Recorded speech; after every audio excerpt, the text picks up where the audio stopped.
वोल्टास बैको के बारे में बात करते हैं आज हम। तो वोल्टास बैको का हमारे पास डिशवाशर है, DF14W मॉडल है। इसके अंदर DF का मतलब आपका D का मतलब होता है डिशवाशर और F का मतलब होता है आपका फ्लोर स्टैंड। तो फ्लोर स्टैंड डिशवाशर है। 14 का मतलब 14 प्लेसेस, जो इसके अंदर 14 प्लेसेस होते हैं तो उसको हम 14 बोलते हैं। W का मतलब इसका वाइट कलर है, S होगा तो सिल्वर कलर है, B होगा तो ब्लैक कलर है। इस तरह से हम मॉडल की पहचान करते हैं। दूसरा, हमें अगर उसमें वाटर हार्डनेस की सेटिंग करनी है तो हमें किस तरह सेटिंग करनी होगी मैं आपको बताता हूँ।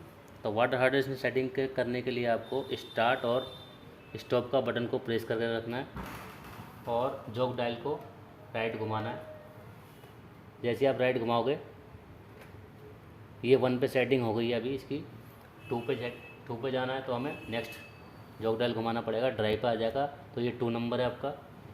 3 पे जाओगे तो आपका एंड पे आ जाएगा, तो ये 3 नंबर पे आपकी सेटिंग हो गई है वाटर हार्डनेस की। ये 4 नंबर पे वॉश ड्राई एंड तीनों की लाइट आपकी दिख रही है, तो आपका ये 4 नंबर पे सेटिंग हो गई है। इसी तरह से आप 5 नंबर पे सेटिंग करना चाहें तो 5 नंबर पे आपकी लाइट ये तीनों ब्लिंक करेंगी। अभी ये तीनों लाइट ब्लिंक कर रही है, इसका मतलब आपकी वाटर हार्डनेस सेटिंग जो है 5 पे आ गई है। अब इसको सेव करने के लिए आपको क्या करना पड़ेगा,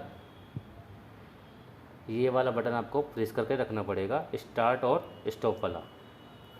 इसको एक बार दबा देंगे और छोड़ देंगे तो ये आपकी सेटिंग सेव हो गई है 5 नंबर पे। अभी हम इसको दोबारा चेक करने के लिए इसको ऑफ़ करेंगे और हमें दोबारा वाटर हार्डनेस चेक करने की हमारी सेटिंग वहाँ पे सेव हुई है या नहीं, तो हमें इसको दोबारा आपको बटन को प्रेस करना पड़ेगा, स्टार्ट और स्टॉप को, और दोबारा जॉक डायल को डालना पड़ेगा।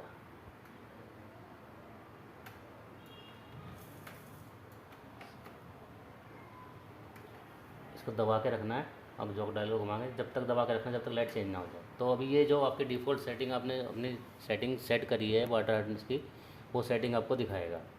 इस तरह से आप अपनी सेटिंग को चेक कर सकते हैं। धन्यवाद।